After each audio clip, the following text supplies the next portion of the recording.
this morning.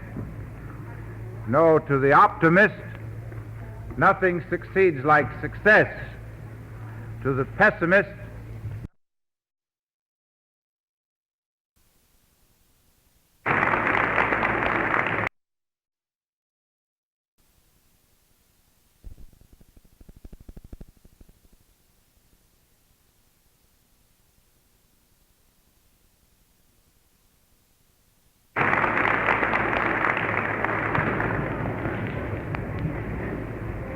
well, I would like to applaud, too, because I'm glad to see so many of you here. This is going to be a test now, whether you're going to classify yourself as an optimist or a pessimist this morning. No, to the optimist, nothing succeeds like success. To the pessimist, nothing succeeds like distress. We are distressed that the walls of the town hall are not larger. We anticipated that the lecture this morning would bring an attendance of more than the usual number of members. As most of you who've been members of the League before know, the League program is made possible by the fact that we don't have to charge you enough in membership dues to reserve a seat for everyone every day. If we did, your membership dues would be approximately 3 times what they are now, because 4 or 5 times during the year we have more people wanting seats, members who are entitled to seats, than there are seats in the auditorium,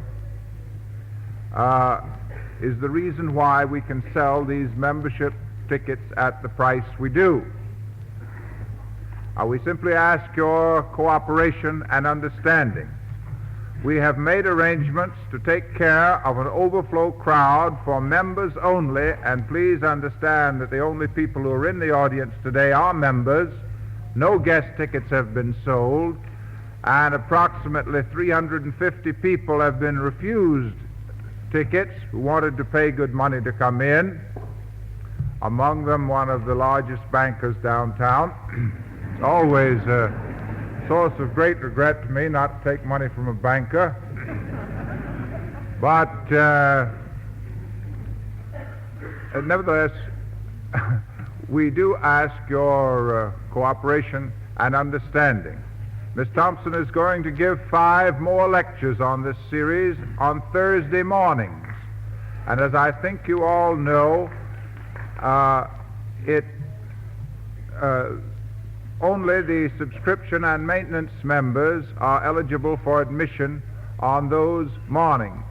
We regret sincerely that we cannot admit all of our members, but Miss Thompson's time is limited, and we feel that she has done a very generous thing in selecting the town hall and the League for Political Education to be the place where she gives her only lectures in New York this season.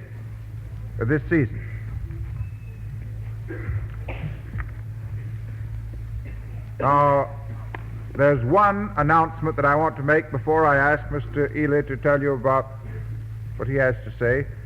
Beginning tomorrow morning, we are very happy to welcome to Town Hall a series of lectures under the auspices of Roosevelt House. The lectures are called First 5 Years of Life, and they will be on 4 Thursday mornings, November 4th, November 18th, December 2nd, and November 9th. The first lecture is by Mrs. Rustin McIntosh, the headmistress of the Brearley School, on what may be expected of a 5-year-old child. That's tomorrow morning, and tickets may be obtained at the box office. The other lectures will be by Dr. Arnold Gessel, the director of the Clinic of Child Development at Yale University, Elizabeth Healy Ross, the Cooperative School for Student Teachers, and the fourth lecture by Lucy Sprague Mitchell of the Cooperative School for Student Teachers, and Jesse Stanton, the director of the Harriet Johnson Nursery School. Those are on 4 Thursday mornings, and they're lectures under the auspices of Roosevelt House. As many of you know, Mrs. Jackson Fleming opened the program of the League for Political Education for perhaps the last 20 years. Mrs. Fleming passed on this summer in Italy. We made this announcement with deep regret and sorrow. I've asked Mr. Ely to tell you something about Mrs. Fleming in about 1 minute, and at exactly 11 o'clock we will have a 1 minute silence in memory of this great lady who died in action gathering material for us. Mr. Ely.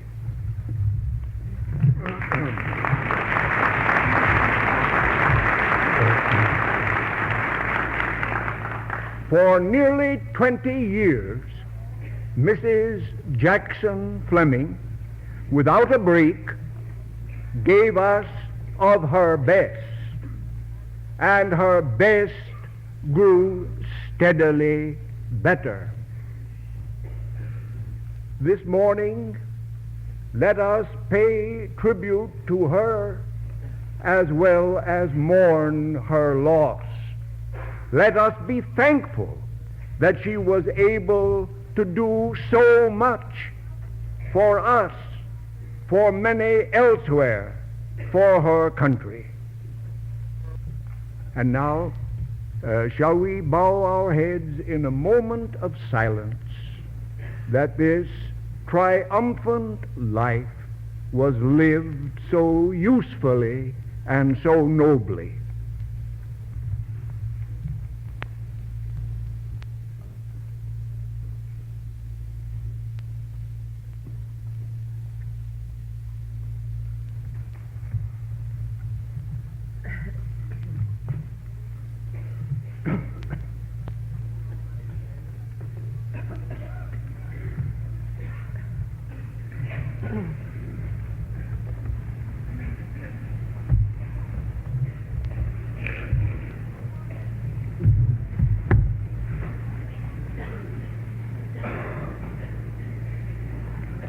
You may want to know why all these microphones are up here. One is to carry the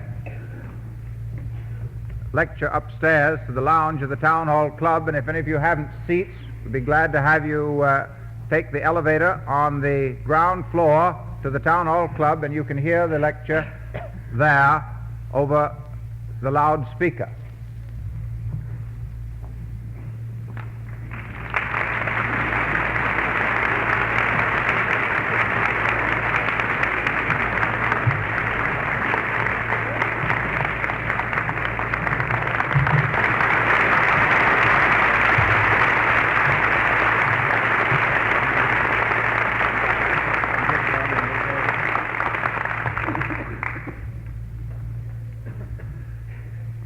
It's always a great event when Dorothy Thompson speaks on the Town Hall platform,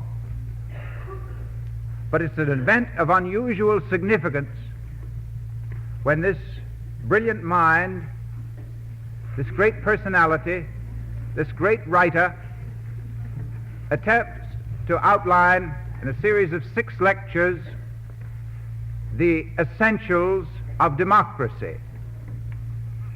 We are very fortunate indeed in having Miss Thompson begin this morning on a series on this subject, the essentials of democracy. At the close of the series of 6 lectures, these will be brought out in book or pamphlet form. It's possible that they'll be brought out in pamphlet form before the lectures are over. But at least when the lectures are over, we have Miss Thompson's assurance that they will be published and made available to you.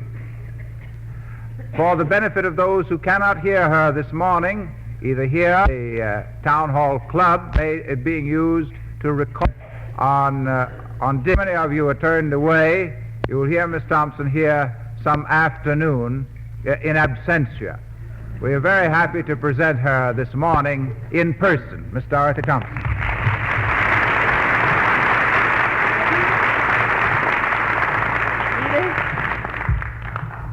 Friends,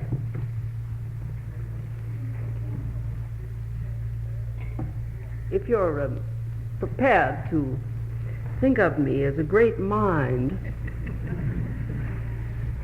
then I beg you to disillusion yourselves and think of me only as an American citizen of rather confused ideas, attempting to think through some of the questions that concern every one of us and all of us, and that are in all our minds. What is democracy? It's a peculiar characteristic of our times, isn't it, that we discuss democracy, asking what it is and what we mean by it and whether it works. It's an interesting symptom of our times that in our own public life, even in high places, definitions of democracy, or perhaps I would better say implicit attitudes toward democracy, express themselves that are quite radical departures from what traditionally we've believed democracy to be. We speak of educating for democracy, educating ourselves and our children and the public. But isn't it clear that we're quite divided about what we're really educating for? If you ask the average man what he means by democratic government, of course he'll give you an answer. And he'll probably say it's government by the people.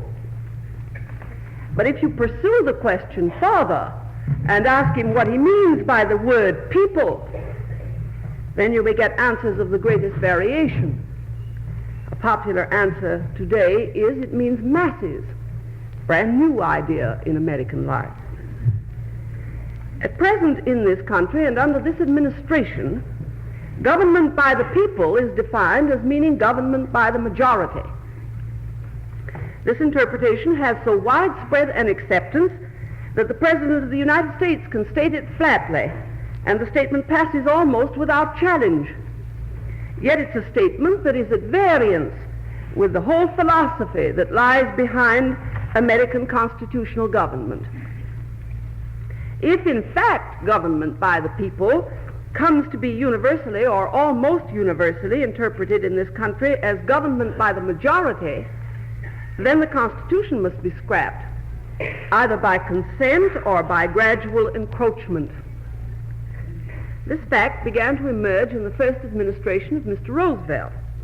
It became very clear at the beginning of the second administration when the Judiciary Bill was presented. The intention of that bill was to remove a constitutional impediment to government by the majority.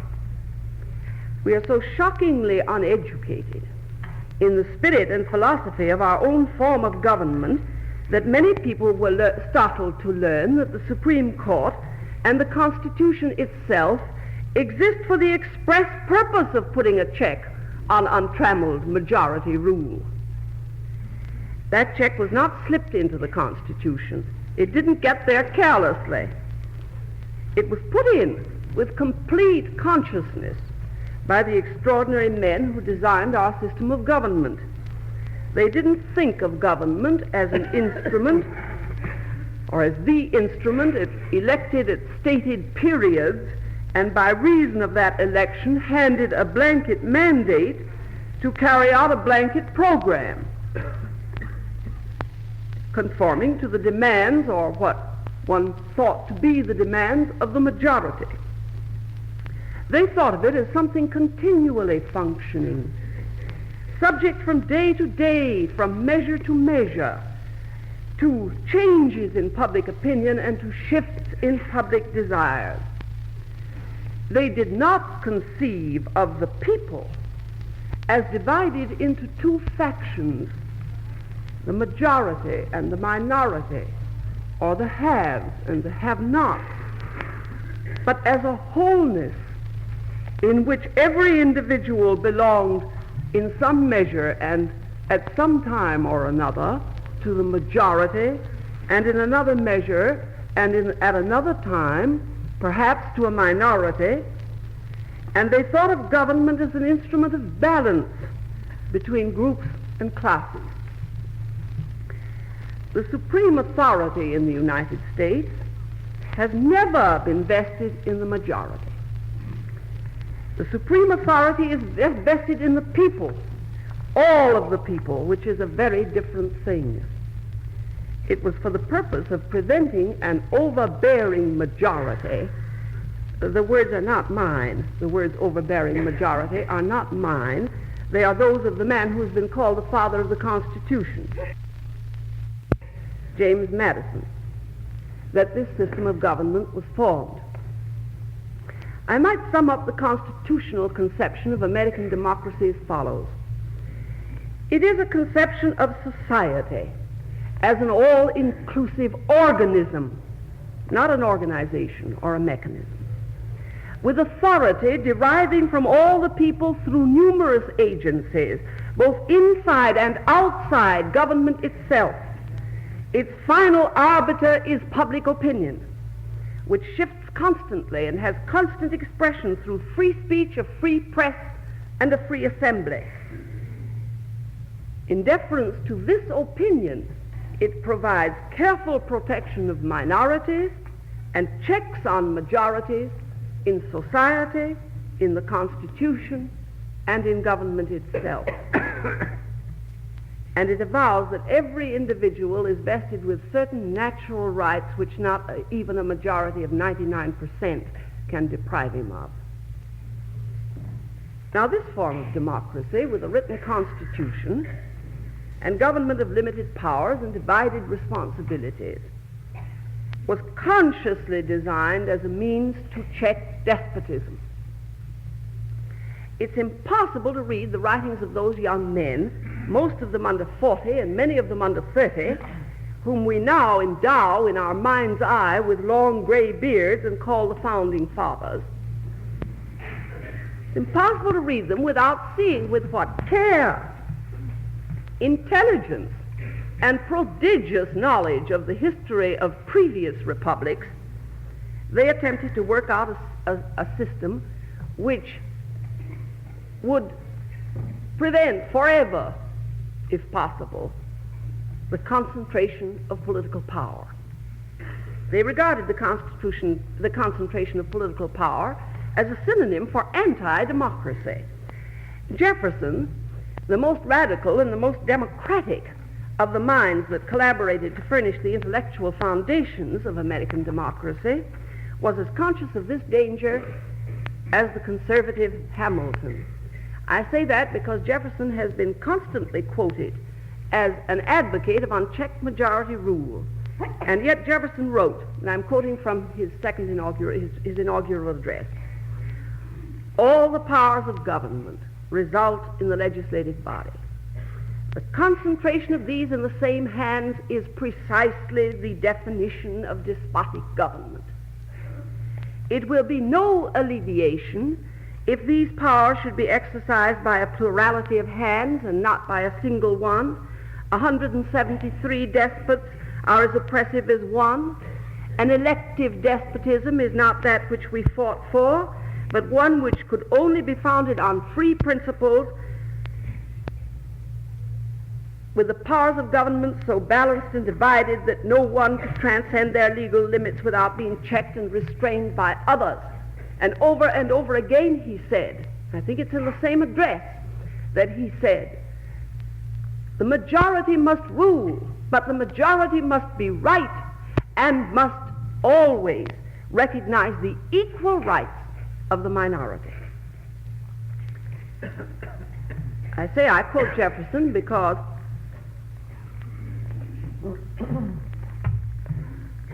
these words sound strange coming from the mouth of a man who considers himself, they would sound strange coming from the mouth of a man who considers himself a lineal spiritual descendant of Jefferson, our president. If I harp on this theme, as my friends accuse me of doing, to banality, it's because I observe, particularly among the young, that they have the most confused and even false ideas of what American democracy is all about. This confusion came out clearly in the debate over the Supreme Court. Men in high places attacked the court for usurping power, for checking the majority's wishes. And it was even said many times, and sometimes by scholars, that the power of judicial review was usurped first by Justice Marshall and never intended by the Founding Fathers. The debate itself forced me to go back again to study the sources. Incidentally, may I say that the use of sources is seriously neglected in the political education of many of our students. They read what professors say about the form of government which we have, but they don't read the existing minutes of the Constitutional Convention, nor do they read and study the Federalist. The Federalist is probably the finest treatise on government since Aristotle's Politics. It's a glory of American thought, a masterpiece of American literature, even though it was a collaborative effort of three men, Hamilton, Madison, and John Jay. It's shocking to me. I've said it before, and I shall say it again on every occasion that I'm given. It's shocking to me that a publicly educated, a boy or girl educated at the public expense, can graduate from high school without having to pass an examination on the Federalist, and that many of our columnists and people who presume to write and influence public affairs have never read it. The Federalist, as you all know, consists of a series of letters which Hamilton, columns if you like, which Hamilton, Madison, and Jay addressed to the people of the state of New York through newspaper columns when they were trying to get New York to ratify the Constitution. It contains the most complete analysis that we have of the theory, philosophy, and ideals of government as they are expressed in the Constitution. And it may interest you to know, if you haven't read the documents recently, that there's hardly a question which came up in the recent debate over the Supreme Court which is not dealt with specifically and at length in the Federalist. While the fight was raging, I prepared a column which I thought of publishing under the title Alexander Hamilton to Franklin Delano Roosevelt. I lifted the entire column verbatim from the 78th paper of the Federalist. Since the Supreme Court fight was temporarily settled before I got around to publishing the column, it's never been printed. And since the Supreme Court fight is, I believe, only temporarily disposed of in American life, it might be interesting to this audience to hear Hamilton's contribution to the debate. Would you like to hear it? Because with prophetic foresight, he apparently apprehended that the question would be debated sometime, and he managed to forestall nearly every conceivable argument. This is what he said. Now, this is Mr. Hamilton speaking. The standard of good behavior for the continuance in office of the judicial magistracy is one of the most valuable improvements in the modern practice of government. In a monarchy, it is an excellent barrier to the encroachments and oppressions.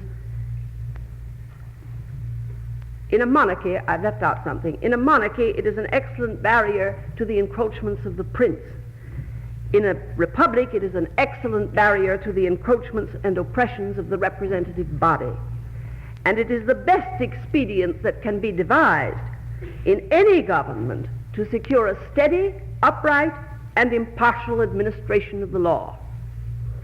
Whoever attentively considers the different departments of power must perceive that in a government in which they are divided and separated from each other, the judiciary, that is to say the Supreme Court, from the nature of its functions, will be the least dangerous to the political rights of the Constitution, because it will be in the least capacity to annoy or injure them.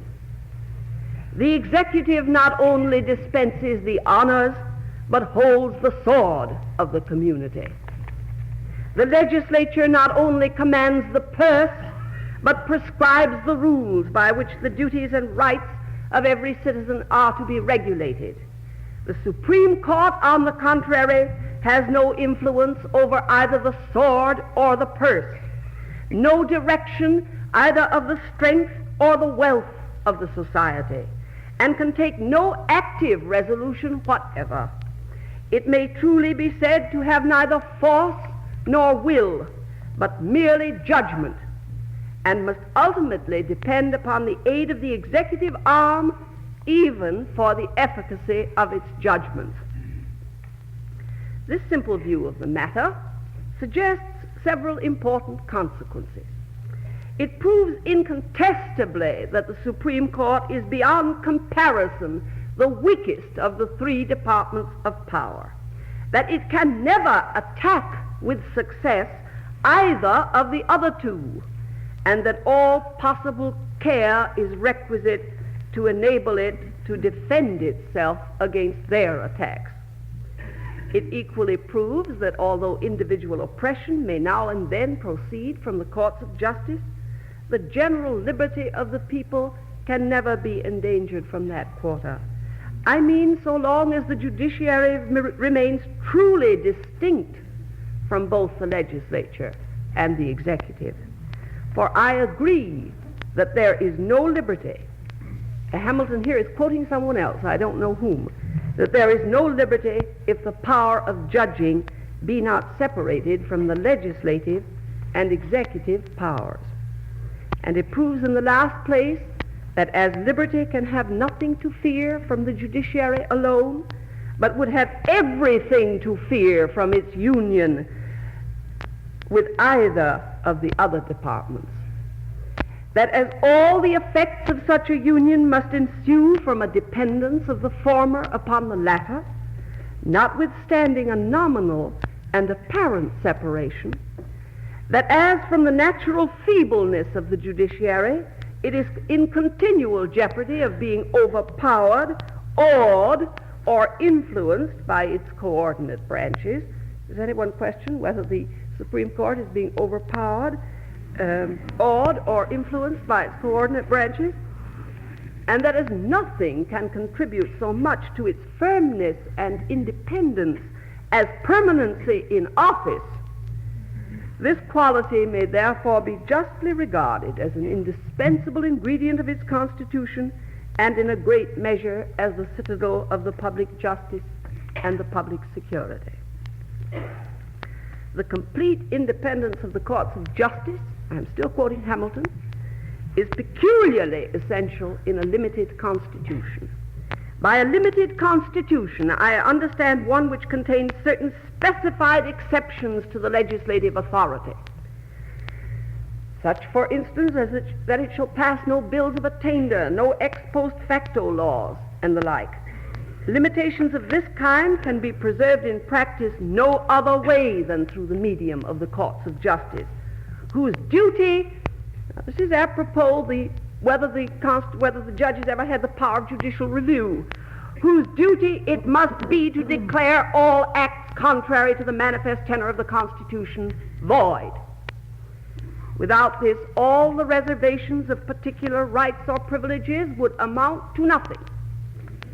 It is not otherwise to be supposed that the Constitution could intend to enable the representatives of the people to substitute their will to that of their constituents. It is far more rational to suppose that the courts were designed to be an intermediate body between the people and the legislature in order, among other things, to keep the latter well within the limits assigned to their authority. It can be of no weight to say that the courts, still Hamilton, on the pretense of a repugnancy, may substitute their own pleasure to the constitutional intentions of the legislature. This might as well happen in the case of two contradictory statutes, or it might as well happen in every adjudication upon any single statute. The courts must declare the sense of the law, and if they should be disposed to exercise will instead of judgment, the consequence would equally be the substitution of their pleasure to that of the legislative body. The observation, if it prove anything, would prove that there ought to be no judges distinct from that body. If then the courts of justice are to be considered as the bulwarks of a limited constitution against legislative or executive encroachment.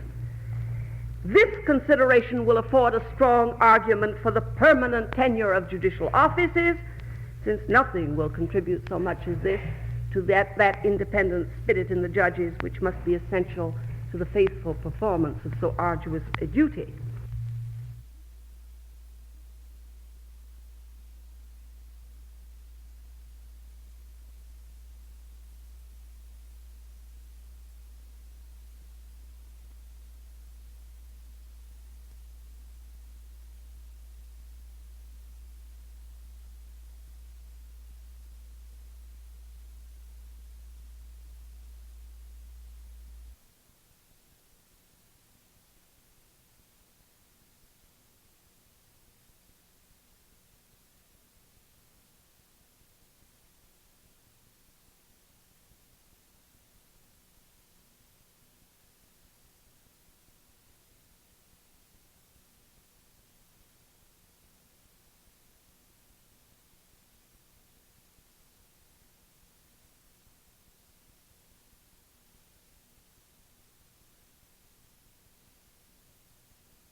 Ill humors, which the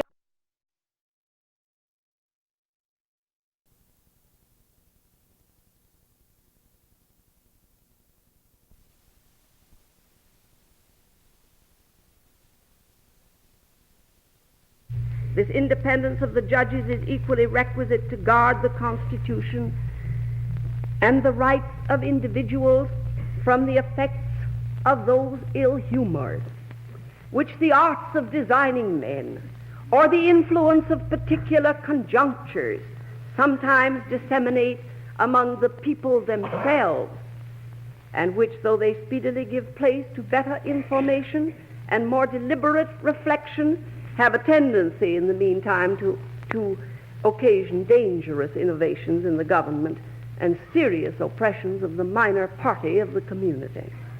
Written in 1787.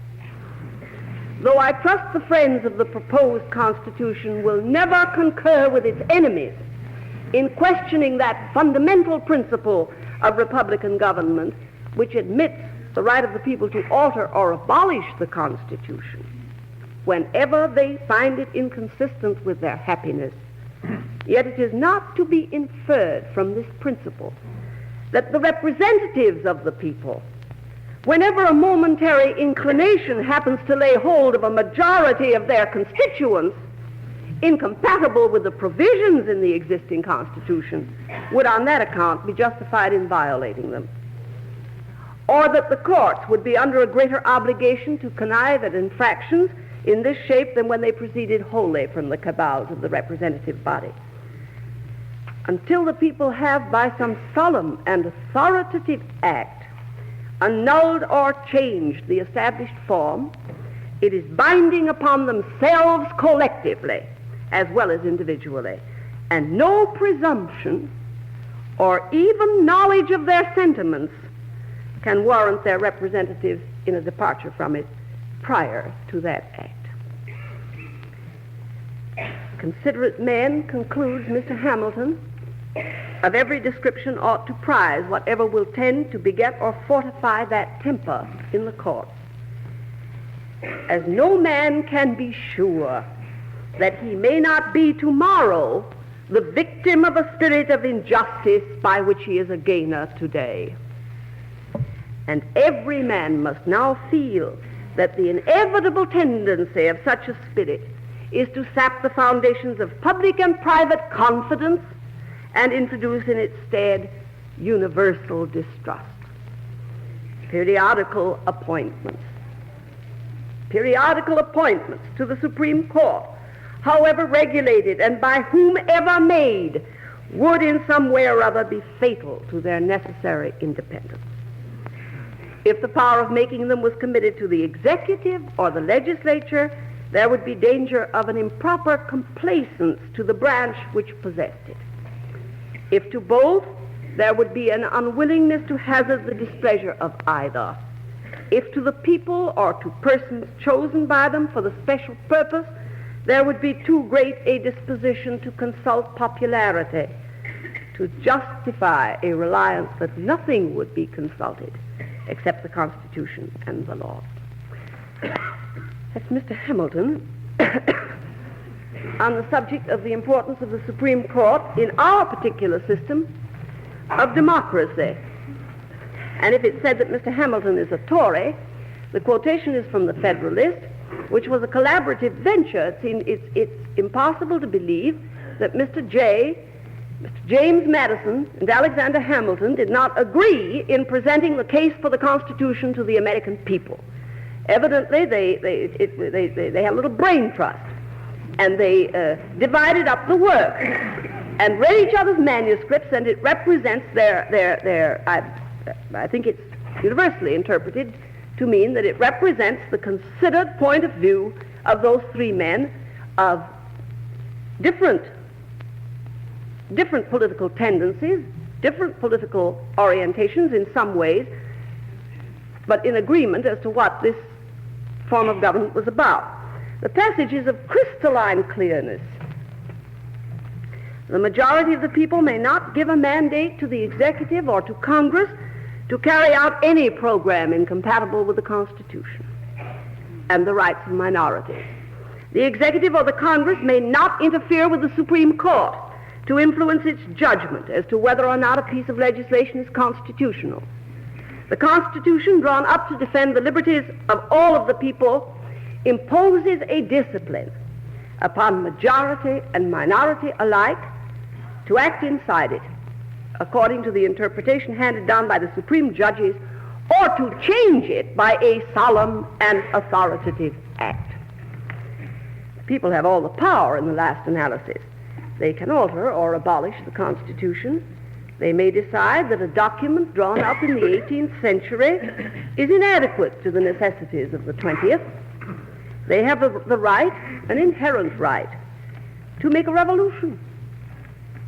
But we must be warned against an argument that tells us that to substitute the will of the majority for the will of the people is not a revolution at all. We must be warned against a fundamental change that we make not with our eyes open, but that creeps up on us, telling us over and over again that it's Americanism, that it's American democracy, that it's not a revolution at all. The substitution of unchecked majority rule for constitutional government means radical change in our governmental system and in our governmental ideas, in the whole concept of what democracy is about. That change cannot occur without making the Supreme Court innocuous, either by abolishing it, which would take a solemn and authoritative act, or by doing what was proposed in the last legislature, in the last Congress, permitting the President or the legislature to expand it at will and fill it with their own henchmen. Now, it must have struck you all, it certainly struck me as curious and interesting, that the demand for a more unchecked democracy, for what the President in the Roanoke Island speech called simply more democracy, is accompanied by a demand for increased executive power. At first sight, the two ideas would seem to be incompatible. But actually, there's a close relation between them. And again, the designers of the American system of government realized this.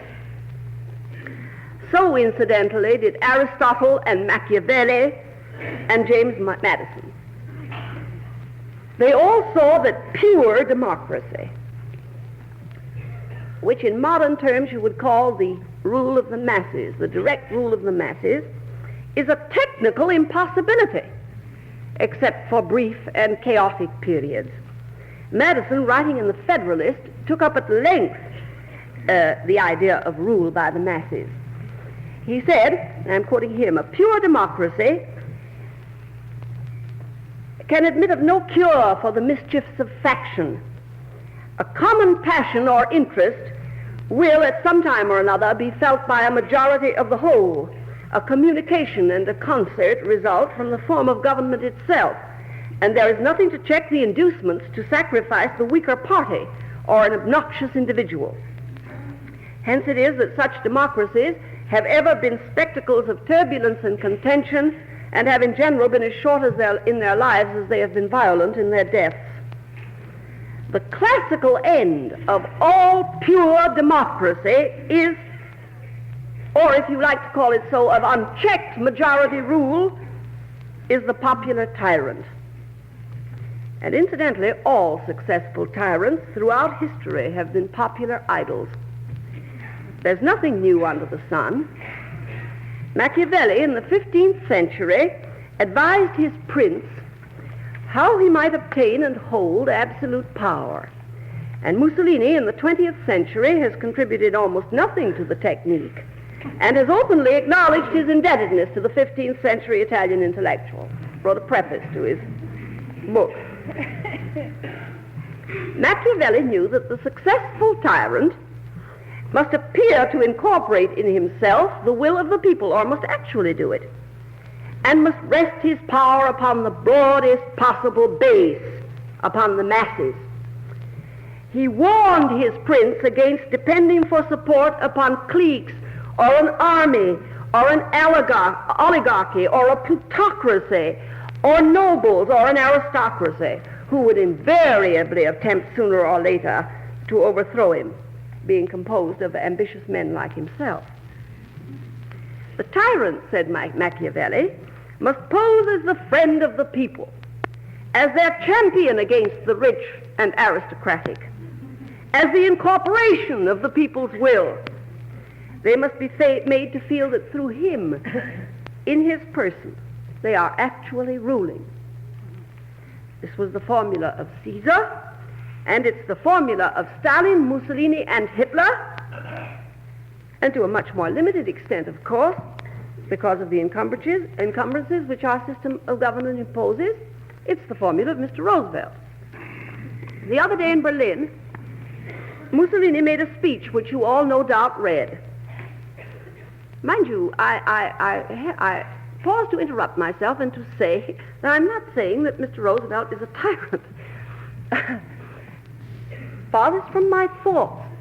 I'm warning myself against tendencies, interpretations of what democracy is, that I think are taking us very far afield from what it ever has been in this country, and hold in themselves dangers. The other day in Berlin, Mussolini made a speech, which you all read in the newspapers. And he said that he and Mr. Hitler were the most democratic heads of states in the world. He said no other leader can claim that they have so large a percentage of the people behind them. And he said Germany and Italy today are the truest democracies. And in 1933, I remember, in a broadcast to the United States, Mr. Hitler, he didn't broadcast, he broadcast through his then liaison officer with the Anglo-American world, Mr. Hamstengel, now in exile. But at that time, Mr. Hitler said exactly the same thing. And after all, if the periodic ratification of executive policy by the vote of an overwhelming majority is democratic government, then these nations have democratic governments. Of course, it will be said that these votes are obtained in a totally unfree atmosphere by the suppression of all opposition parties and all public criticism, by the abolition of free speech and the prohibition of free assembly. I talked with a friend about this idea of majority rule the other day, a great and very well-known liberal in the city of New York. And he said, well, of course, if Mr. Hitler's policy really got a majority of the people, in the vote of a majority of the people in a free election, I think the German people ought to have Mr. Hitler, and that it would be a democratic government. Well, I said, you mean then that if a majority of the people of Germany, we were not talking about Germany, we were talking about a theory of government. if a majority of the people of Germany decide that they want to take away, retroactively, ex post facto, the citizenship of everybody with Jewish blood, if a majority want to do that, they have a right to do it. You mean to say that if a majority want to expropriate everybody who has an income, let's say, of over $10,000 a year, that's democratic government and they have a right to do it. You mean to say that if a majority decides that they will put into a concentration camp or shoot against a wall everybody with red hair, they have a right to do it. But he said, I don't mean to say that I think it would be well for them to do it, but I think they have a right to do it in a democracy. Well, I said, that's a right that they don't have in the United States of America. And that is the profound difference. That's the profound difference between this system and any of these things, these modern demos despotisms, that there are a great many things in this country that no matter if 99% of the people vote for them, they haven't got a right to do. And as I probably said before, I've always thought it very grandiose and very thrilling that there is still a country in the world where 9 old men or 9 young men or 9 men in black robes can come out and say, you can't do that, it's against the law.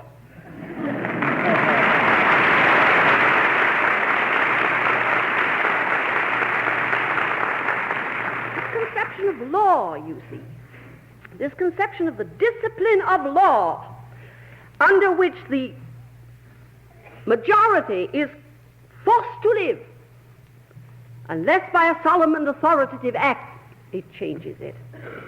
That is the essence, the essential of American democracy. I've said, of course, it will be said that in these other countries which call themselves democratic, these votes are obtained in a totally unfree atmosphere by suppression, the suppression of public criticism, of free speech, of assemblages of this kind. And that's true. But it's conceivable that opposition can be rendered impotent by methods less obvious than these and less patently ruthless. A regime can entrench itself in power by vastly extending public offices and making the officials dependent upon its continuation in office for their livelihoods. A people with a vigilant instinct for freedom would fight every extension of the bureaucracy except inside the civil service. They would see to it that the hundreds of thousands of officials whose authority extends into every realm of life were officials of the continuing power of the state, secure in their jobs as long as they were efficient, and not officials of a political party. In the last 5 years, we have seen thousands and thousands of officials added to the payrolls of the government and put into positions where they can make or break groups and individuals, and almost none of them are civil servants. Almost all of them are the servants of the regime at present in power. The men and women who sit on our labor relations boards, in the relief department, in positions where they can hand out largesse or actually make new laws by their rulings, are almost none of them civil service appointees. We had the spectacle during the Supreme Court fight of hearing Mr. Harry Hopkins, who is actually overwhelmingly the largest employer of labor in this country, in a position of prodigious influence and power. We heard him go on the air on a nationwide hookup and urge the enactment of the President's bill, implying that if it failed to pass, the people on relief would have a hard time. Now, if there's any office in the United States that ought to be outside of politics, that ought to be purely administrative and divorced completely from policy making and the power to influence policy, it's Mr. Hopkins' office. That seems to me obvious, banally obvious. And yet I was amazed to find that although many people disagreed with what Mr. Hopkins said on the air or with his policy. Very few people were outraged that he went on the air at all. That's the point. We're taking more and more judicial power. Speaking of how, going back to what I'm talking about at this point, which is how you can render an opposition impotent without suppressing speech in assembly. We're taking more and more judicial power out of the hands of the courts and putting it into the hands of quasi-independent and quasi-judicial agencies, such as the Labor Relations Board, the Interstate Commerce Commission, and so on. They are only quasi-independent as it is, and if the proposed bill for reorganizing the executive goes through, they will all check into the president, and he will be in a position to nominate them. The present administration has shown a very cavalier attitude toward the civil service. One of the very first things that Mr. Roosevelt did was to ask for the removal of a member of the Federal Trade Commission on the ground that the aims and purposes, I'm quoting, of my administration can best be carried out by personnel of my own choosing. Mr. Humphrey had been appointed under the law for a definite term, removable during that term only for inefficiency, neglect of duty, or malfeasance in office. But Mr. Roosevelt removed him. He died shortly afterward, and his estate sued for back pay on the ground that the removal was illegal. The Supreme Court of the United States sustained the estate.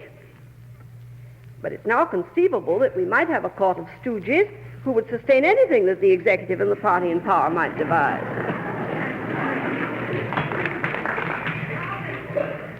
Louder? Another way of hamstringing an opposition in a democratic government is to ruin the public prestige of possible opposition leaders. That can be done very easily by a powerful government. It can, for instance, pillory individuals before the country as income tax evaders. That was recently done. Obviously, if they were income tax evaders, they ought, like Al Capone, to be tried before the courts and fined or sent to jail. But we have had case after case in the last 4 years where men have been tried before public opinion in congressional and departmental hearings, and though they have not been convicted of any crime, neither have they been acquitted. They've simply been smeared. Theoretically, we have a Bill of Rights to protect the individual against search and seizure. We have a right of habeas corpus. A man can't be arrested without a warrant or tried in the courts without indictment, but he can be subpoenaed before a Senate committee without a warrant and tried before public opinion without an indictment. He doesn't go to jail, but he has an excellent chance to lose his reputation, if only because of the careless public attitude that where there's smoke, there's fire. And Shakespeare said, "Who steals my purse steals trash, but he who filches from me my good name takes that which, not enriching him, makes me but poor indeed." And that's very true of men in political life. Opposition can also be rendered impotent by subsidy in the form of doles. We have at this moment a most remarkable example of this. In return for a subsidy to peg the price of cotton, the cotton farmers of the South have given the government a promissory note to sign up for whatever crop control program may be devised. If they don't sign, they don't get the money. But meanwhile, they're acting on the basis of the subsidy. This is an unparalleled example of a whole group of the population mortgaging freedom of action. Mortgaging it. They hock their freedom without knowing what they're going to get for it.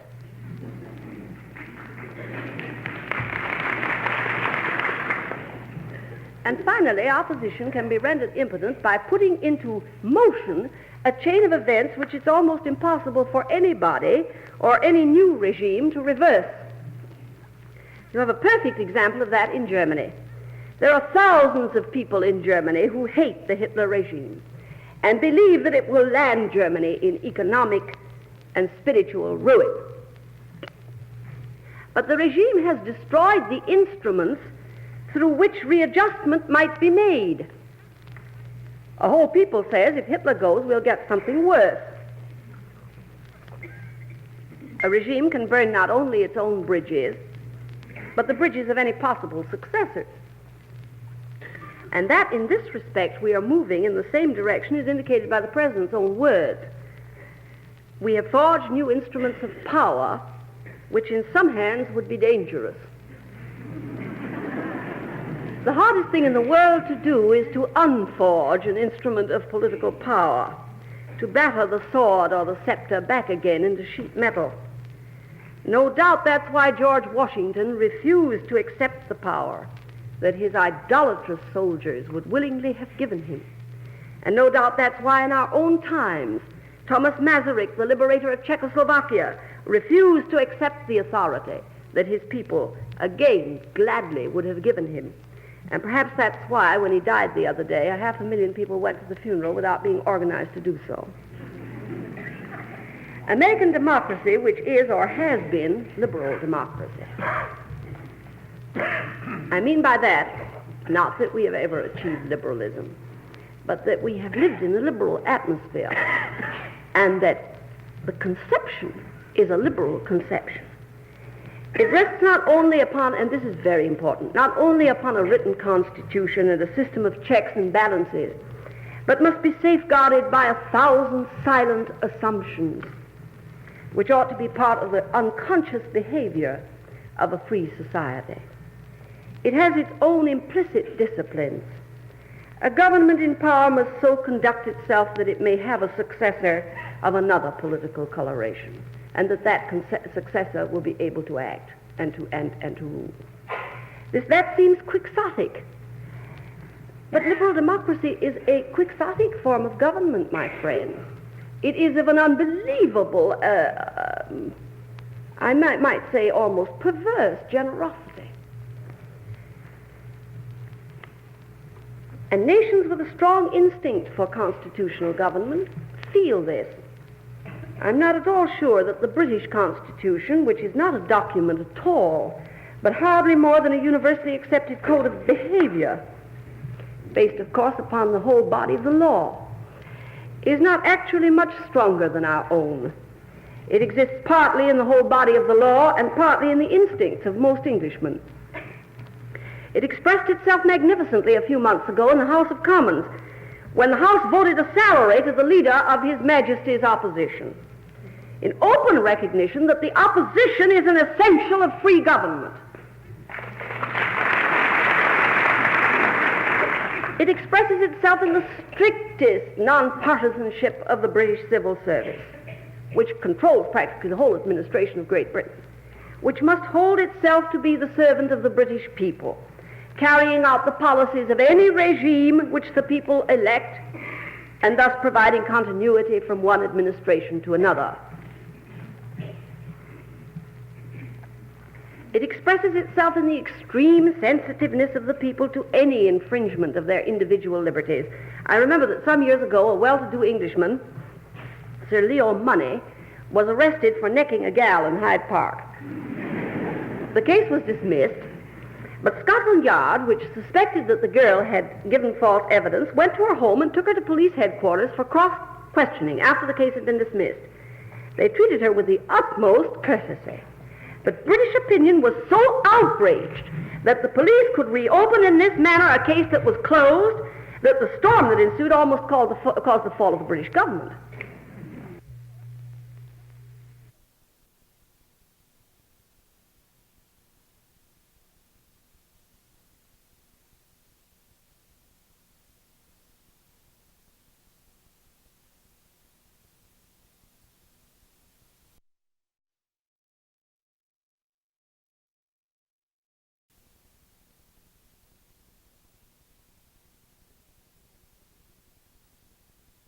That was what happens almost every day in our police jail. Furthermore, the British form of government, the cabinet system, is much more responsive to public opinion than ours. Our president is elected for 4 years and cannot be removed except by impeachment.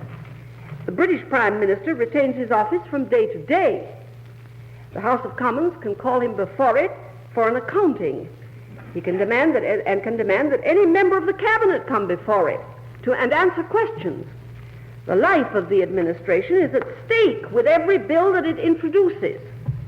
I don't deny, of course, that there's enormous party discipline in Great Britain. After all, Mr. Baldwin survived the Hoare-Laval crisis and survived the constitutional crisis, and that's a very high survival value. But nevertheless, he's at stake with every bill that's introduced. And I'm convinced that no British government could have suffered the reversal which the President met with in the Supreme Court fight without precipitating a general election.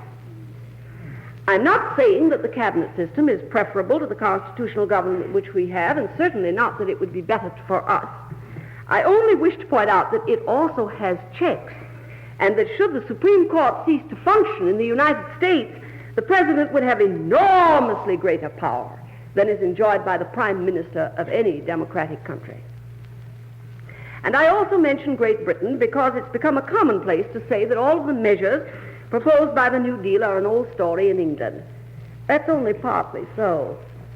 England has never erected a WPA, whereby several million people are the employees of the central government.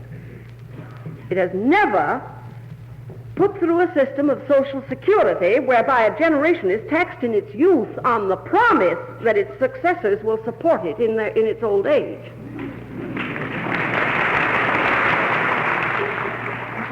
Oh, yeah.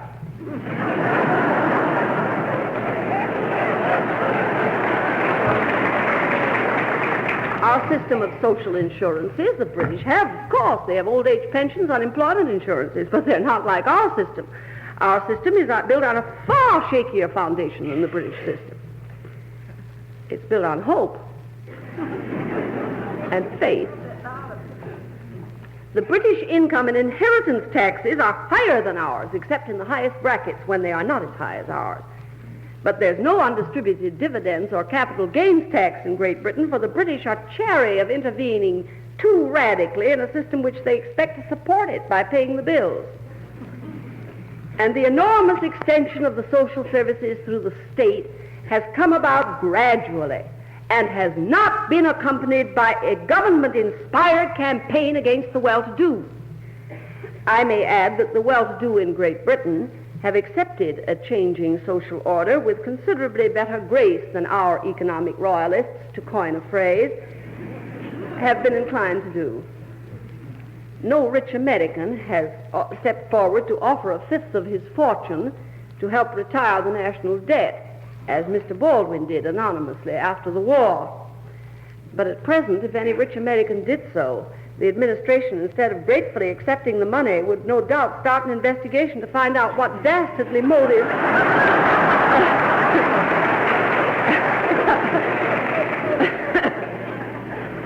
might have prompted him. He'd probably refused the money on the ground that it was a plot.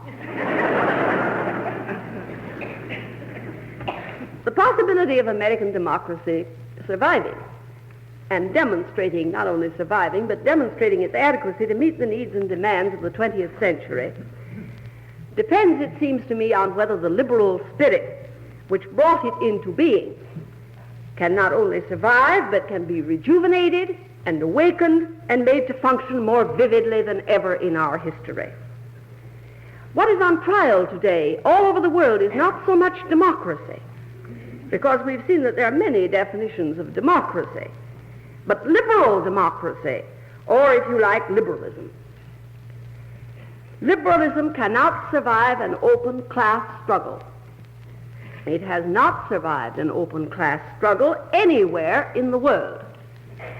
The conception of liberal democracy is that man is a creature endowed with reason and with an ethical sense, and that it's possible to iron out class differences by constantly striking new balances on the basis of approximate justice. Liberal democracy is a highly realistic and pleasantly modest concept of society. It is not utopian. It doesn't believe in the millennium. It does believe, to quote George Meredith, that there is a mind of man where minds of men are working in conjunction. It believes that the world can be ruled by common sense, which infers that there is some sense which is common to all men, even managers of industries and laborers. It is a skeptical philosophy, deeply distrustful of concentrated power, whether that power be economic or political. Nor would it dream in its right senses of thinking that to substitute one for the other is a solution of anything. Just now we're being told by some people that the way to make the economic royalists weak and thus save us from some such concentrated economic power is to make Mr. John L. Lewis stronger than any economic royalist has ever been in the history of the United States. And the way to eradicate both of them as a menace is to make a concentrated political power mightier than both of them combined. In other words, to save ourselves from petty princes, we are to put over ourselves an absolute monarch. But it is of democracy, of American constitutional government, as a theory of government that I've been speaking this morning. The spirit that animates the mechanism is liberalism. Liberalism, because it was, after all, an 18th century conception, the conception of a liberal era. And I am not one of those who believe that because liberalism ruled the 18th century, it's therefore necessarily limited to the 18th century. It's perhaps more important, this spirit, than the mechanism itself. But my time is up. If you will tolerate me again on this platform in a few weeks, I shall start here where I leave off today and try to think aloud with you about what liberalism is. For it, too, is not, I think, what we've been calling it these days. Thank you.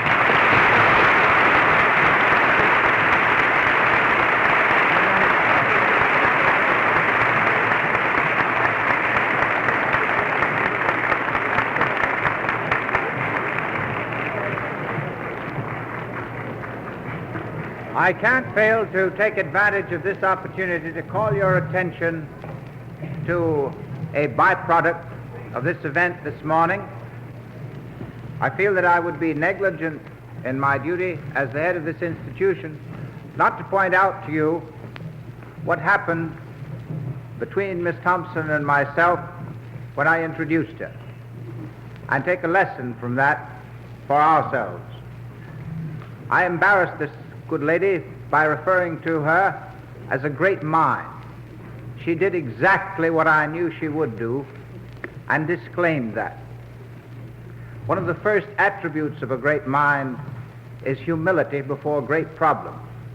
And I hope that as we begin this year of study of the complex economic, political, and social problems in front of us as a nation today, that we'll do so with that humility of mind that has been characterized and personified by Miss Thompson in her address this morning.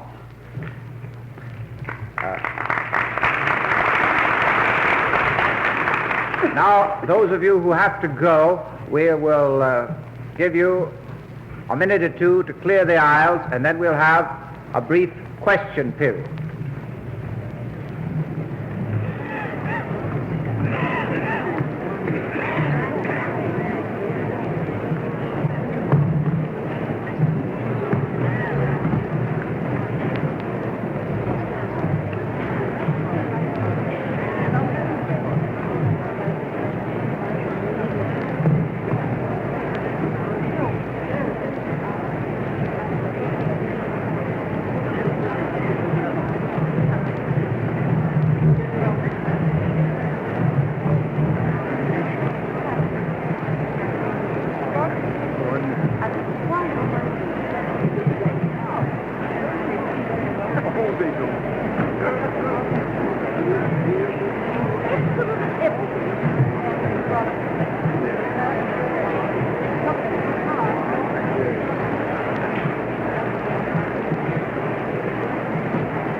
Now, if those of you who are going will please leave just as quietly as possible, we'll take the question period. We'll begin the question period, and I'll start with the balcony. Any questions in the balcony? I can't see very well for these lights. No, downstairs? Downstairs. No questions? Yes? Is there any significance in the fact that in Great Britain, as I understand, His Majesty's opposition is known as His Majesty's loyal opposition? Is there any significance in the fact in Great Britain that His Majesty's opposition is known as His Majesty's loyal opposition? I mean that as a purely general question. Yes, I think there is. I think there is significance in the fact. And what is the implication of that statement, His Majesty's loyal opposition? The implication of it is that the opposition is inside the Constitution. Whatever it may be, that is to say that there is something which all Englishmen are loyal to, even if they're socialists. Maybe one reason why England has achieved an enormous amount of socialism with less, and not only of socialism, but has gone through crises which would wreck most countries, because after all, how would you feel living on an island, one of 42 million people living on an island with nothing to eat on it? In the present state of the world, it may be one reason. That little phrase, His Majesty's loyal opposition, has something to do with that spirit of unity, of reasonableness, which has made it possible for England to make prodigious changes internally and vis-a-vis the empire, with a minimum of bloodshed and violence.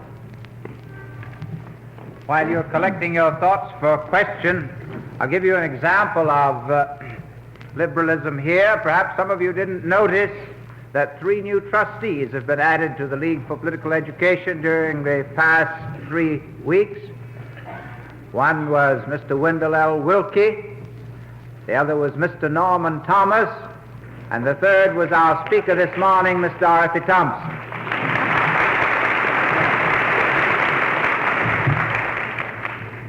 Oh, the lady there has a question. Uh-oh. Now you put your finger on a question. Miss Thompson, what do you think should be done about Mr. Justice Black, if anything? Well, I have not been in favor of letting the Black case drop.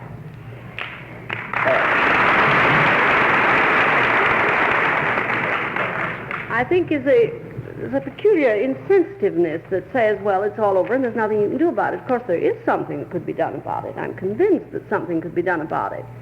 After all, Mr. Black was appointed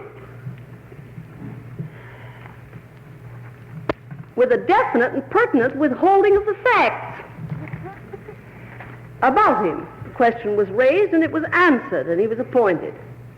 But I can't do anything about it. Only the Congress of the United States could do something about it.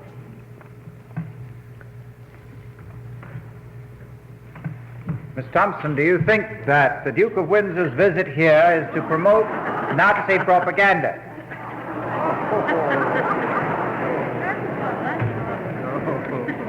Well, now, I don't know. I don't know what the Duke of Windsor's visit here has to do with. I don't think it can have much to do with visiting public housing. He goes to Germany to see housing, and he sees, as far as I can see, everything except housing, and what housing he might have seen would probably be the housing erected under the German Republic, which did a lot of it, mostly with our money. Money borrowed from America and England. He didn't go to Holland, or to Sweden, which probably have the finest public housing in the world today, particularly Holland. Simply superb. So I don't know. I must say I don't like the crowd around the Duke of Windsor particularly. You know, there's a little international, I don't know, I once called them the parlor whites. You've got the penthouse pinks and the parlor whites, the salon whites. there's a little international society now that goes in for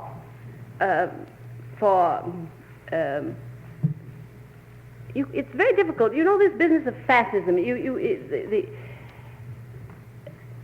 It's extremely difficult to define what this is, but it's an atmosphere that I know. You find it in country houses in England. You find it in salons in Paris. You find it on the Riviera. They're the people who come up to you and say, "Oh, Miss Thompson, there's a very rich and beautiful Argentine lady did in Paris last fall. Don't you think it's wonderful that we at last have a cause to give our lives for?" And I said, "What cause?" And she said, "The reestablishment of Christianity." And I said, "Oh, it's a good idea. I've always been for it." And she said, "I mean Franco." Well, I mean, there is this society which I would call the parlor whites. They're in the Oxford movement, too.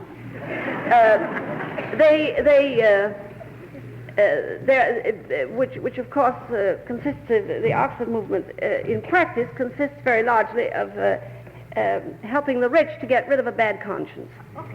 And there's not any question that the Duke of Windsor belongs to that set.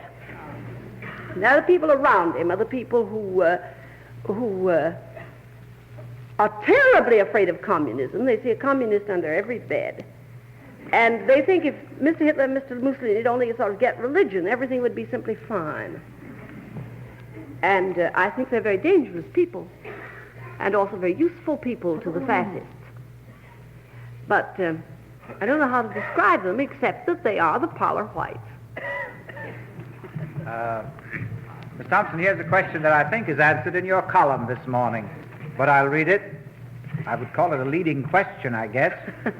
Do you think that the financial antics of the present administration will lead us anywhere but to bankruptcy? If that is so, why don't people see what is plainly staring them in their faces? Well, curiously enough, I'm not so worried about the financial antics of this administration up until the last few weeks, as I am about a great many other things. I think this country is very, very far from bankruptcy. What worries me is the way we spend money, and the way we build up with this spending of money vested interests without thinking how we're going to unspend the money, how we're going to stop it. I was one of those people that believed that Mr. Roosevelt did a great thing when he came into office and began a radical inflationist policy. It was desperately necessary, in my belief. The whole economy was completely paralyzed, and Mr. Roosevelt began pumping in blood into it, and he pumped it in where it needed to be pumped in at that moment, at the bottom. But the trouble is, you have to do that very cautiously and very wisely and think what the consequences may be. Now, we didn't do our inflationary policy cautiously or wisely at all. We built up a whole lot of things that look as though they were going to be on our necks forever. They were made as emergency measures to meet a financial and economic emergency, and now they've become entrenched, part of a policy. And that's due to haste. My chief quarrel with this administration, apart from the idea that they've got it through their head, what I've been talking about this morning, that if the majority want anything, they've got a right to have it, no matter what it is. Apart from that, my chief quarrel with this administration is its haste, its lack of, its ineptitude, its unwillingness to consult people who know. I'm not one of them, but there are plenty that do, and to move slowly. And this last 3 months, we've seen what a deflationist policy on the part of the government can do if you're not careful. This is a government-made depression. Make no mistake about that. I don't mean to say the government wanted to make it. Not at all. The government wanted to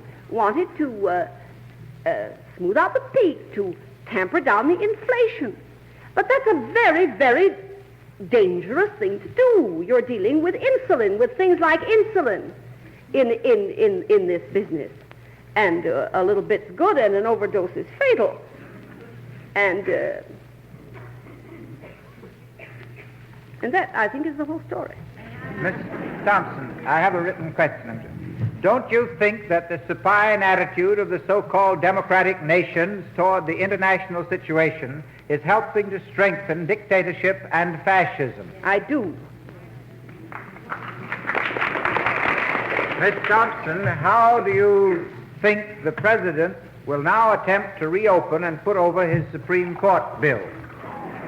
I don't know, but I don't think that he will attempt to reopen and put it across. But I think that if this tendency goes on in American life, we will have to put it across. I mean, if a majority of the people, because they can't do it with a Supreme Court that isn't totally innocuous.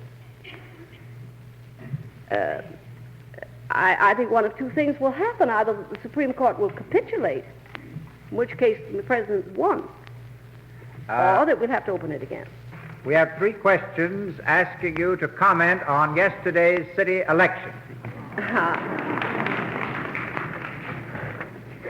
Well, I'm not a citizen of the state of New York. I'm a citizen of the state of Vermont. By adoption. And I know very little of New York politics, as a matter of fact. But I would have voted against Tammany, I think, under almost any circumstances. And I would have voted for Tom Dewey under almost any circumstances. So had I been here, I would have voted for LaGuardia. And I'm glad he was re-elected. May I ask a question? Yes. Don't you think that our mistake is in trusting our government to politics instead to the great business associations? Business runs the whole country, really, but they have no power political. Well, no, I can't agree. I certainly can't agree that I would like to see the government of the United States turned over to big business. The question was, should government be run by businessmen? Well, it was run by businessmen for a long time, and we didn't get so far. After all, the fascist idea is that you will make a scientific government, and that you'll put businessmen in and let them run it. But it turns out that they haven't any more wisdom than anybody else. Government is, of course, this is a very big question. It's a question of whether you think you can make a scientific organization of society. I am convinced you can. I'm convinced that society is an organism, not an organization, and that it's got to function with air running through it, and with the strains enormously distributed. And then it isn't going to function perfectly either. Would you say, Miss Thompson, that book of Madariaga's Anarchy and Hierarchy might be a good book for a person to read who is troubled about this particular question? Yes, I do. Excellent book. If you will read that, I think you'll find a splendid, brilliant analysis of that problem in Mr. Madariaga's book, Anarchy or Hierarchy. Now, there was a lady back there who had a question a minute ago. No? All gone? All right. We thank you very much, Miss Thompson. Very good. Oh, there's one thing more, please. I'm sorry. I forgot to announce that the broadcasts of America's Town Meeting of the Air begin tomorrow night in this hall. Your member's ticket admits 2 people. If you want to bring guests, guest tickets are available at the box office at no extra cost. The subject is what should be America's policy in the Far East. And there are 4 speakers, 1 representing Japan, 1 China, and 1 representing the isolationist view, and 1 the democratic or international view.